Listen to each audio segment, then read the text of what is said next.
গভীর রাতে ইসলামপুর শহরের শান্তিনগর এলাকা থেকে একটি ব্যান্ডেড ক্রেট অর্থাৎ শাখামুটি সাপ উদ্ধার করা হয়েছে। জানা গিয়েছে ইসলামপুর শহরের রামকৃষ্ণপল্লীর বাসিন্দা ও পশুপ্রেমী নবনীতা উপাধ্যায়ের বাড়ির পাশ থেকে সাপটিকে উদ্ধার করে বন দপ্তরের হাতে তুলে দেওয়া হয়।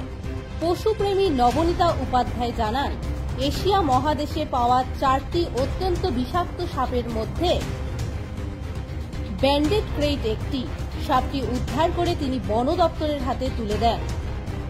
ব্যান্ডেড ক্রেট মূলত ভারত, বাংলাদেশ, নেপাল, মায়ানমার, থাইল্যান্ড এবং দক্ষিণ পূর্ব এশিয়ার অন্যান্য দেশে দেখা যায়। ভারতের পূর্ব ও উত্তর পূর্বাঞ্চলে, বিশেষ করে পশ্চিমবঙ্গ, আসাম, উড়িষ্যা ও বিহার রাজ্যে এই সাপের উপস্থিতি তুলনামূলকভাবে বেশি। আমি এখন একটা সাপ রেস্কিউ করলাম, সেটা আমি জমা দিতে যাচ্ছি, ওখানে রিলিজ করা হবে।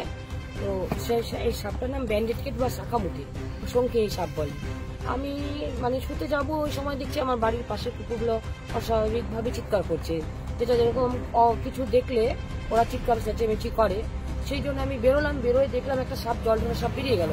তারপরেও দেখছি ওরা জঙ্গলের দিকে জায়গায় চিৎকার করছে। তখন দেখলাম যে এশিয়ার টপ বিষাক্ত 4টা সাপ যে আছে তার মধ্যে ব্যান্ডেড ক্রেট একটা। সেই ব্যান্ডেড ক্রেটটা দেখছি ওখানে ব্লক করে রেখেছে রাস্তার কুকুরগুলো।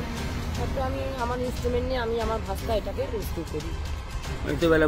এরকম এটা তো কিছুই রাত্রি না ভাই, এটা তো শহরের মধ্যে, আমার নিজের শহরের মধ্যে আমাকে 4টা ব্লকের গোয়ালপুকুর 1, 2, চোপড়া, ইসলামপুরে যে কোনো প্রান্তে যখন রাতে 3টা 4টা যখন বলে তখনই আমি সেখানে পৌঁছে যাই। আমার কাছে কোনো টাইম টেবিল বলে কথা নেই, কোনো ভয় বলে কোনো কিছু নাই।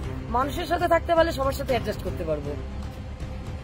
ভয় জিনিসটা আমার শরীরে কমই আছে। আমি যদি মানুষ আমি যতটাই পশু পাখির জন্য ভালো, মানুষের জন্য ততটাই ক্ষতিকারক কাজ করি। আজকে যদি আমাকে কোনো মানুষ ক্ষতি করে, তার জন্য আমার কাছে আমার সেলফ ডিফেন্সের ক্যারাটাও শেখা আছে বা আমার ইনস্ট্রুমেন্টও আছে। তারপরে তো আমার অস্ত্র আছে সাথে, ক্যাচারটা বা সাপটা। এটাকে দেখলে সবাই দূরে থাকে, ওটা আমার ফেভারিট জিনিস। তাকে সেটা আমার সেলফ ডিফেন্সের জন্য ইউজ করতেই পারবে। যদি আপনার নাম? আমার নাম নবনীতা উপাধ্যায়, আমার সাথে আমার ভাস্তা আছে আদিত্য উপাধ্যায়। আপনার রেজিস্ট্রেশন আপনি কোন? আমি উত্তর দিনাজপুর পিপল ফর অ্যানিমালসে আছি, প্লাস আমি ফরেস্ট ডিপার্টমেন্টে QRT টিমে আছি।